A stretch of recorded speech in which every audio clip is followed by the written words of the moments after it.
Assalamualaikum warahmatullahi wabarakatuh. Kembali lagi di channel Kisah Warganet. Kali ini saya akan menceritakan cerita yang berjudul Arwah Melati. Tak usah lama-lama, kita ke ceritanya. Sekitar tahun 2015, warga setempat digegerkan dengan penemuan sebuah karung yang diletakkan di depan sebuah rumah warga. Saat warga membuka karung tersebut, ternyata di dalamnya ada tubuh seorang perempuan yang berusia 19-25 tahun. Dan tak lain adalah anak dari pemilik rumah tersebut.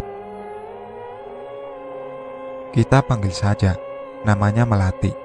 Melati sempat dikabarkan tidak pulang ke rumah 2 hari oleh orang tuanya sendiri. Melati sendiri adalah seorang mahasiswi di salah satu universitas. Dia juga anak sematawayang dan tinggal di rumah hanya dengan orang tuanya saja. Semua menjadi heboh dan lalu menelpon polisi. Tak lama jenazah Melati akhirnya dibawa ke rumah sakit terdekat untuk diotopsi. Setelah diperiksa lebih lanjut, ternyata Melati sedang mengandung 2 bulan dalam perutnya, dan dia dibunuh dengan cara dipukul kepala belakangnya dengan benda tumpul yang mengakibatkan cedera kepala yang cukup fatal.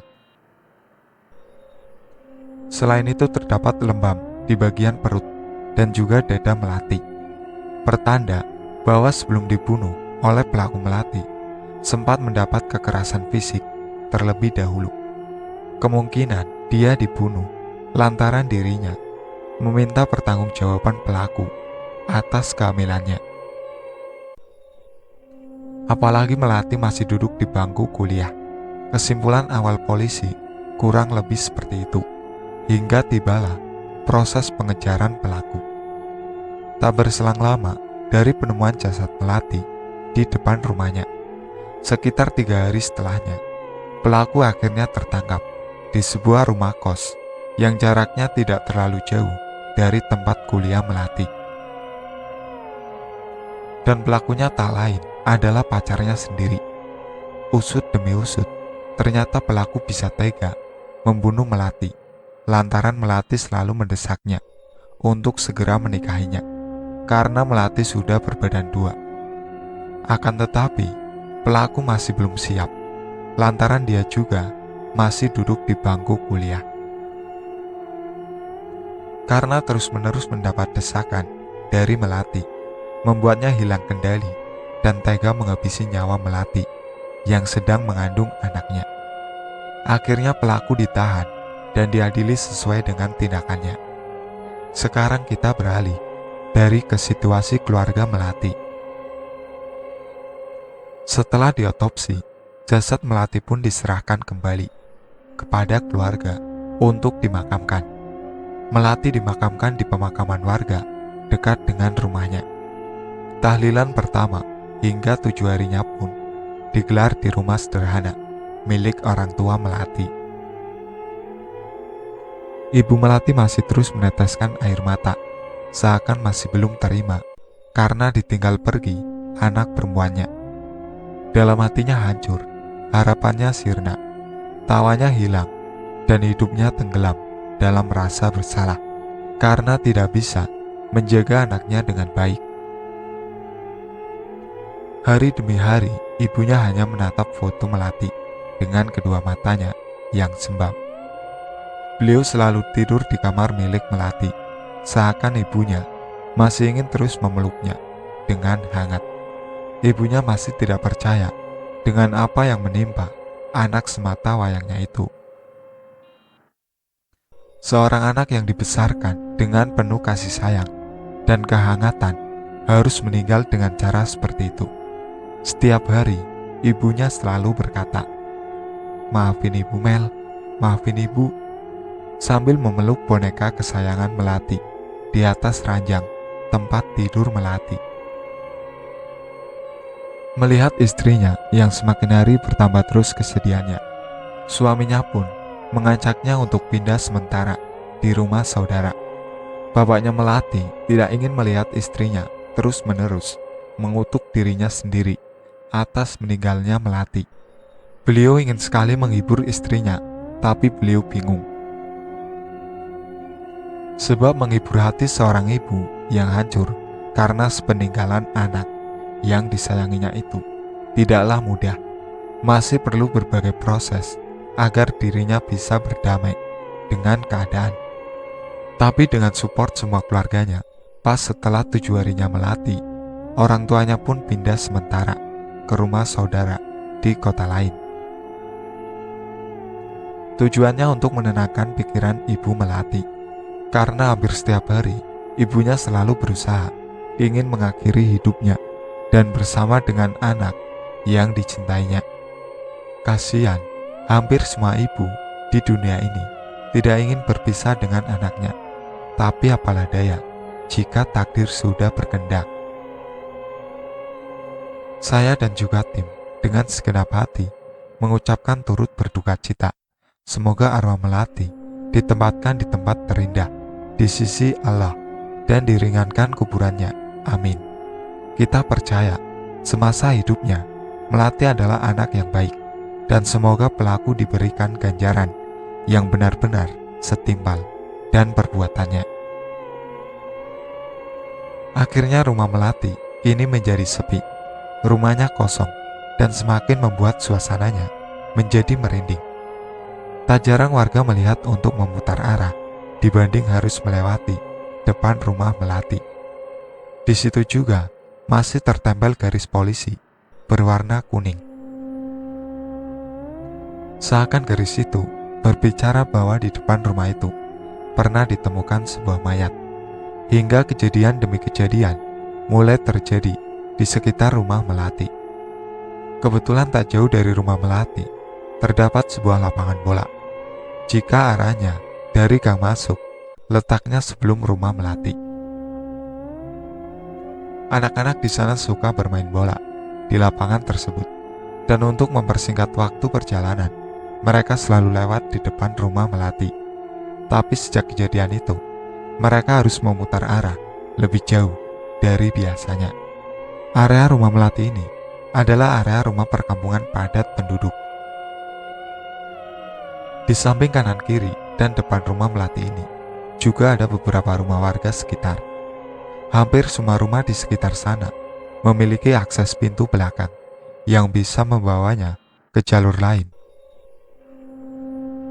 Di suatu hari ada 7 orang anak yang sedang bermain bola setelah Isya. Awal bermain bola, mereka biasa saja, dan permainan semakin lama semakin seru. Tiba-tiba salah seorang anak tidak sengaja menendang bolanya jauh hingga keluar dari area lapangan. Diambillah bola itu oleh si anak. Ketika dia berjalan mendekati bola, anak ini melihat dengan jelas sosok Melati berdiri di depan pagar rumahnya sambil memandang anak ini. Wajahnya pucat dan matanya sembab sambil menggunakan baju putih panjang yang lusuh. Terlihat darah merembes dari bagian perutnya dengan rambutnya yang terlihat acak-acakan.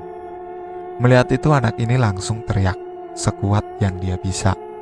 Tubuhnya hanya bisa berdiri kaku hingga ada seorang warga yang menghampirinya. Karena mendengar teriakannya, barulah dia tersadar dan menangis tidak berhenti. Saat ditanya, dia mengaku melihat arwah Melati sambil menunjuk ke arah depan rumah Melati. Warga merasa tidak percaya dengan ucapan anak ini, dan akhirnya warga mengantar anak ini pulang ke rumahnya, dibarengi dengan anak-anak yang lain pulang ke rumah masing-masing. Rumor arwah Melati yang gentayangan mulai berkembang dari mulut ke mulut hingga ke beberapa ganggang warga yang lain.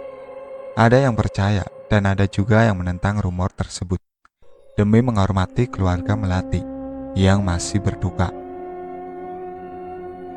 Sampai pada akhirnya, rumor itu semakin kuat ketika tetangga pas belakang rumah Melati menyaksikan sendiri arwah Melati. Jadi rumah belakang Melati dan rumah belakang orang ini saling berhadap-hadapan. Biasanya pekarangan itu dijadikan untuk tempat jemur baju. Lah, tetangga belakang rumah Melati ini baru saja melahirkan seorang bayi yang saat itu masih berusia 1 bulan. Tetangga belakang rumahnya ini awalnya tidak memiliki firasat apa-apa dan juga tidak menanggapi serius rumor yang beredar karena dia tahu Melati ini anaknya baik, jadi nggak mungkin arwahnya gentayangan. Sampai tetangganya ini melihat sendiri sesosok Melati berdiri di belakang rumahnya, melihat ke arahnya sambil berkata, "Lagi jemur Mbak Win."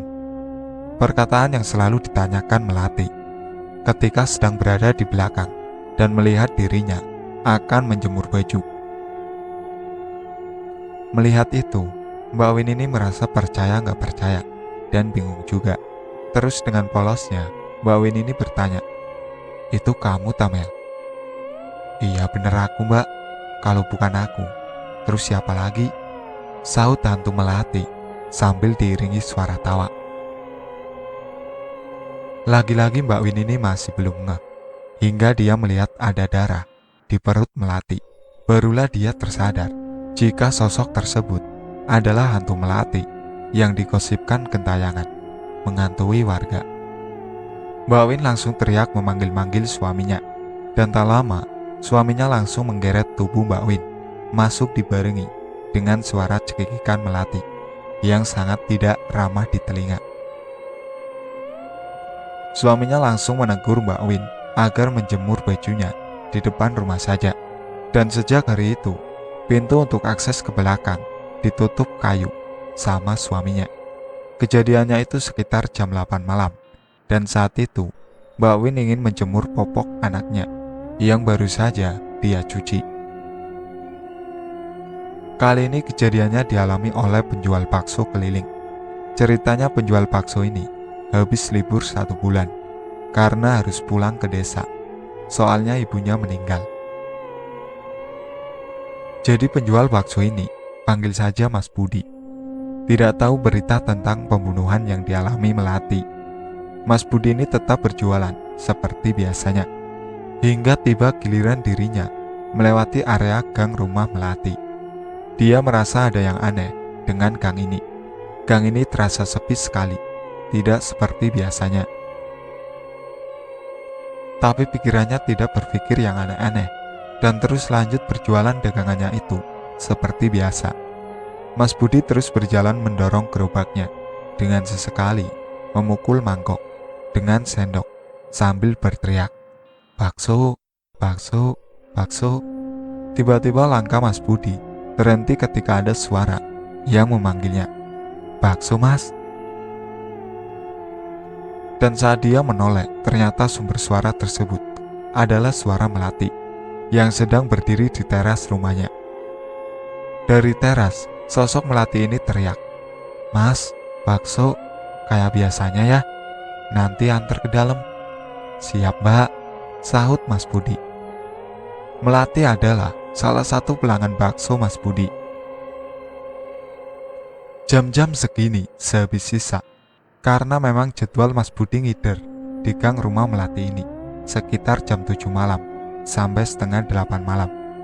Melati selalu suka membeli baksonya untuk makan malam. Mas Budi langsung membuatkan pesanan Melati seperti biasanya. Setelah itu, dia langsung mengantar masuk ke rumah Melati. Pas waktu dia ingin masuk, ternyata pagernya digembok dari dalam. Otomatis, Mas Budi teriak-teriak dari luar pagar, "Mbak Mel, iki lo baksone." Karena teriakannya semakin lama, tidak ada sautan sama sekali. Dia pun semakin memperkeras suaranya, hingga tetangga sebelah rumah Melati keluar, yaitu Bu Wina. Bu Wina ini langsung menegur Mas Budi dengan berkata, "Masnya ini ngapain di situ? Teriak-teriak sambil bawa bakso pula. Orang di rumah itu nggak ada orang sama sekali." Mendengar itu, Mas Budi kaget dan menjawab, "Loh, itu nggak mungkin Bu Win. Orang Mbak Melati baru saja pesan, makanya ini mau tak antar ke rumahnya." Lah, mendengar itu, Bu Wina kaget dong. Terus Bu Wina langsung menggeret baju Mas Budi ke depan rumahnya. "Melati itu sudah gak ada 2 minggu kemarin. Mulutmu yang hati-hati Budi. Sekarang giliran Mas Budi yang kaget. Gak ada gimana, Bu Win. Ya sudah meninggal toh Budi. Mayatnya ditaruh di dalam karung, terus diletakkan pas di depan rumahnya. Apa kamu tidak melihat kalau di situ masih ada bekas garis polisi? Kali ini Mas Budi terkejut dan tidak bisa bilang apa-apa. Terus Bu Wina menyuruh Mas Budi untuk segera pergi dari sini, dan Bu Wina pun masuk kembali ke dalam rumahnya. Di tengah keheningan kampung itu, hanya ada Mas Budi seorang diri yang berjalan menghampiri rompongnya. Di dalam pikirannya seakan tidak percaya dengan apa yang dikatakan Bu Wina tadi. Sesekali dia melihat ke arah rumah Melati, lalu pandangannya berpindah ke arah bekas garis polisi. Sebab saat dia melihat Melati ini, tidak ada yang aneh. Seperti biasanya, Melati keluar rumah dengan daster rumahan, dan wujudnya juga biasa saja, seperti wujud manusia. Tiba-tiba bulu kuduknya merinding di sekujur tubuhnya. Serasa dia ingin segera berlalu dari tempat itu. Pas waktu dia ingin memutar rombongnya, terdengar suara Melati yang berteriak dari dalam rumah. Mas Budi, mana baksoku? Diakhiri dengan tawa Melati yang terdengar melengking. Menyadari memang ada yang aneh dengan Melati, Mas Budi langsung berlari menjauh dari rumah Melati, sampai dia harus meninggalkan rombongnya. Hingga pagi harinya, Mas Budi baru kembali dengan beberapa warga yang dia minta tolong untuk menemaninya mengambil gerobak yang dia tinggalkan di sana.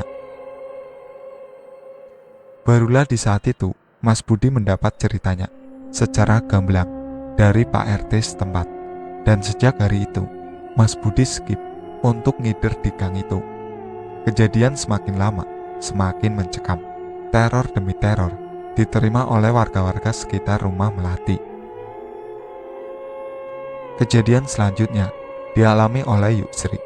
Yusri ini adalah seorang pedagang jajan anak-anak, dan dia berjualan di depan rumahnya.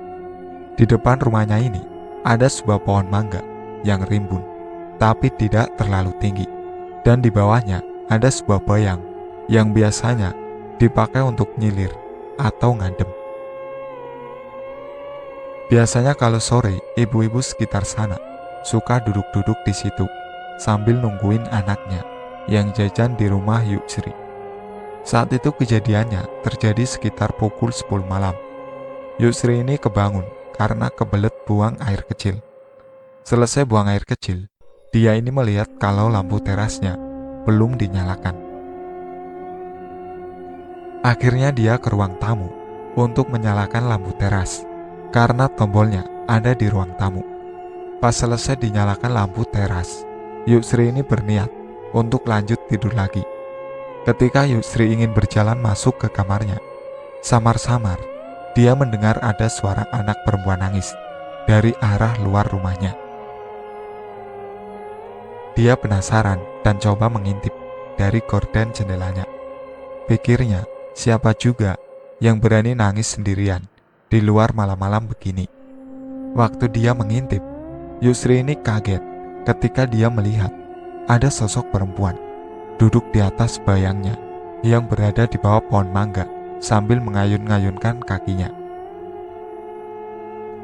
Sosok itu awalnya menunduk ke bawah dan tak lama mengangkat kepalanya. Barulah Yusri bisa melihat kalau sosok itu ternyata arwah Melati. Mata Melati melotot menatap ke arah Yusri, seakan dia menyadari sosok Yusri yang menatapnya dari balik jendela. Yusri mengaku jika tubuhnya saat itu seketika menjadi kaku, tidak bisa bergerak dengan posisinya yang masih mengintip dari balik jendela. Sedangkan sosok Melati ini berjalan mendekat dan semakin dekat ke arah Yusri. Hingga sosok Melati ini berdiri tepat di depan muka Yusri sambil berkata, "Kenapa sih yuk? Lihat aku kok kayak lihat setan? Aku Melati yuk. Aku mau beli jajan yuk." Sambil dibarengi dengan tawa khas Melati yang sangat tidak ramah di telinga pendengarannya. Setelah itu Yusri tidak ingat apa-apa, sebab dia langsung pingsan. Dan tahu-tahu sudah adzan subuh. Itu pun dibangunin suaminya yang ingin mandi untuk sholat berjamaah. Karena teror semakin lama, semakin meresahkan warga. Pak RT setempat berinisiatif untuk menghubungi orang tua Melati dan membahas teror-teror yang diterima oleh warganya. Hari yang mereka sepakati pun tiba. Terlihat orang tua Melati datang dengan satu orang lagi, yaitu Paman Melati, adik dari bapaknya. Anehnya, ketiga orang ini enggan masuk ke rumah itu dan memilih untuk langsung ke rumah Pak RT. Di rumah Pak RT mulai memberitahu keluhan warganya tentang arwah penasaran yang mengaku dirinya adalah Melati. Orang tua Melati yang mendengar itu merasa tidak percaya jika anaknya bisa seperti itu. Lalu Pak RT menyarankan untuk diadakan saja tahlilan bersama di rumah Melati. Tentunya, semua warga harus menyempatkan hadir agar teror tersebut segera berhenti. Pak RT juga memperkenalkan orang tua Melati kepada salah seorang ustadz yang nantinya akan membantu dalam tahlilan yang disepakati. Mereka mulai berunding dan akhirnya ditentukan jika harinya harus sama dengan hari meninggalnya Melati sesuai dengan hitungan kalender Jawa, yaitu Selasa Kliwon. Jam 7 malam, warga mulai menyiapkan segala keperluan yang dibutuhkan hingga makanan-makanan yang akan dihidangkan.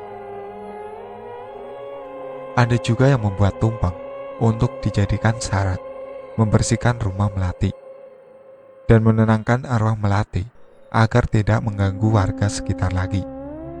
Singkat cerita, hari itu tiba dan semua persiapan sudah selesai. Acara dilakukan di halaman depan rumah Melati.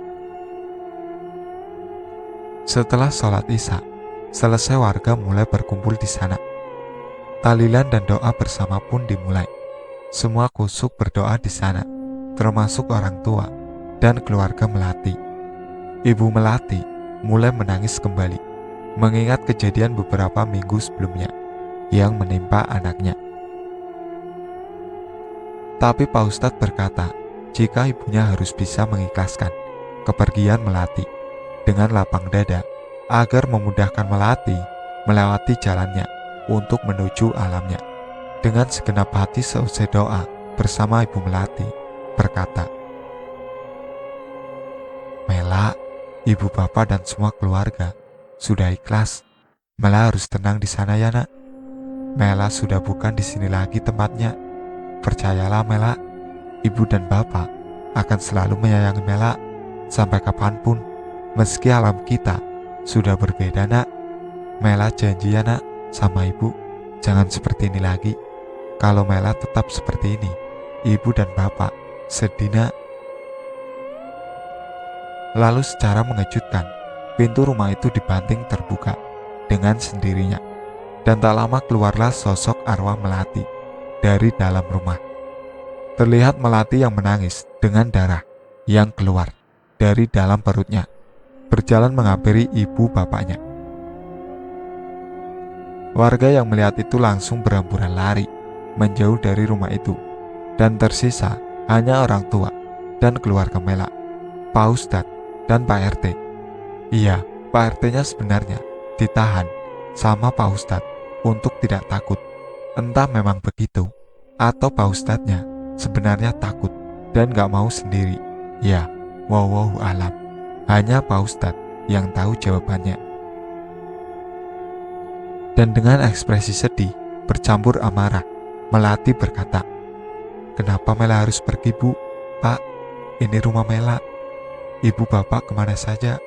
Hampir sebulan Mela di rumah sendiri. Kenapa ibu bapak ninggalin Mela sendiri di rumah? Salah apa Mela sama ibu dan bapak? Harusnya ibu sama bapak kasih tahu Mela kalau Mela ada salah. Jangan tinggalin Mela sendirian di rumah." Mendengar itu, ibu dan bapak Mela menangis histeris Semua warga di sana melihat dari jauh dan menjadi saksi pertemuan orang tua dan arwah anaknya. Ibu Mela memberanikan diri mendekat ke anaknya dan mengusap wajah anaknya sambil berkata, "Mela sayangnya ibu bapak. Mela sudah meninggal sayang. Alam kita sudah berbeda. Mela harus pulang dan tenang di alam Mela. Nanti kita pasti akan berkumpul lagi nak. Ibu bapak juga kangen sama Mela. Kita semua yang ada di sini sayang sama Mela. Kita juga tidak ingin meninggalkan Mela. Semua yang ada di sini mencoba melakukan yang terbaik untuk Mela. Kita tahu Mela masih belum bisa terima dengan apa yang sudah terjadi. Tapi percayalah nak, meski Mela sudah meninggal, kasih sayang ibu bapak tidak akan berani hilang untuk Mela." Secara bersamaan, tiba-tiba muncul angin yang cukup kencang.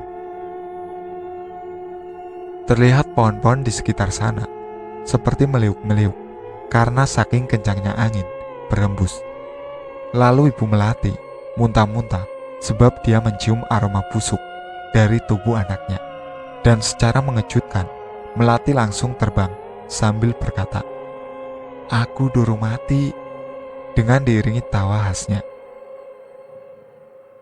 Sampai orang-orang di sana menutup semua telinga mereka, karena telinga mereka serasa berdengung tiap habis mendengar tawa Melati. Melihat anaknya yang masih belum terima akan kematiannya, membuat perasaan Ibu Melati hancur dan menangis histeris. Beliau tidak menyangka anaknya bisa seperti ini. Pak Ustadz menyarankan untuk semuanya pergi ke makam Melati. Menurut yang Pak Ustadz ketahui, kalau di desanya pernah ada kejadian yang hampir mirip dengan kejadian Melati ini, di mana warga desa Pak Ustadz datang ke makamnya, mencabut batu nisan yang bertulisnya namanya, dan lalu menancapkan kembali batu nisan itu ke tanah sambil berucap, "Kowe wis mati," dan diakhiri dengan membaca Yasin. Pikir Pak Ustadz tidak ada salahnya dicoba di makam Melati. Siapa tahu hal tersebut bisa menyadarkan bahwa dirinya memang sudah benar-benar meninggal. Dan tak butuh waktu lama, semua orang langsung ke makam Melati. Begitu juga dengan keluarga Melati. Setibanya di sana, Karna langsung menuju ke batu nisan yang bertuliskan nama Melati. Dan Pak Ustadz mulai mencabut batu nisan Melati yang diawali dengan kalimat basmalah. Setelah itu, batu nisannya ditancapkan kembali sambil berkata, "Kowe wis mati." Katanya sih untuk menunjukkan kepada si arwah bahwa inilah makammu dan di situ tertulis namamu. Itulah pertanda bahwa kamu memang benar-benar sudah meninggal.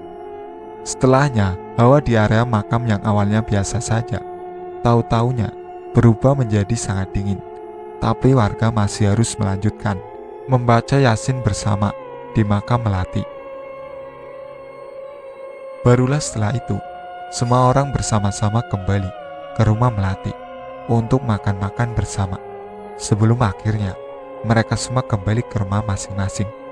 Dan bersyukurlah sejak itu sudah tidak ada kejadian teror-teror hantu Melati lagi di sana.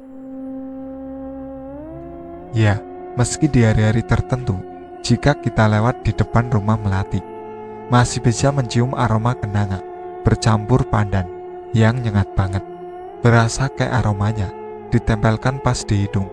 Padahal di sekitar situ tidak ada tanaman kenanga ataupun pandan wangi. Tapi itu semua kembali kepercayaan masing-masing. Akhirnya, belakang rumah Melati ini ditembok tinggi, sehingga tidak ada akses pintu belakangnya lagi. Karena memang itu permintaan warga demi kenyamanan banyak orang. Sekarang rumahnya dijual, tapi masih belum laku sampai detik ini. Alhasil, kalau kita lihat dari luar penampakan rumah itu, jadi kayak rumah hantu. Warga tidak takut lagi, karena warga percaya kalau arwah Melati sudah tenang Tapi banyak juga yang melihat pocong di dalam rumah itu. Cuma warga tidak ingin menyangkut pautkan pocong itu dengan melati. Namanya juga rumah kosong, pasti banyak banget makhluk-makhluk tak kasat mata lainnya yang menempati rumah itu. Yang penting, sudah tak ada lagi teror-teror yang menghantui warga sekitar, dan itu sudah lebih dari cukup. Kalau dulu sudah jam 6 malam, warga tidak ada yang berani keluar rumah. Sejak yasinan di makam melati itu, area gang tersebut masih ramai sekali, meski sudah tengah malam. Sosok pocong penunggu rumah kosong bekas rumah melati itu juga tidak meneror sampai keluar rumah. Paling-paling, ya kalau kita pas apes saat melihat rumah itu, tahu-tahu pocongnya muncul dari dalam, tapi nggak sampai yang ngejar atau gimana-gimana gitu. Ya cuma berdiri ngeliatin kita sambil melotot-melotot gitu matanya. Katanya, orang tua melati juga memilih untuk pindah rumah di gang sebelah karena tidak mau terus-menerus mengingat kenangan-kenangan menyedihkan tentang melati di rumah tersebut. Itulah akhir cerita dari arwah melati. Sekian dari saya. Wassalamualaikum warahmatullahi wabarakatuh. Jangan lupa like, komen, dan subscribe channel ini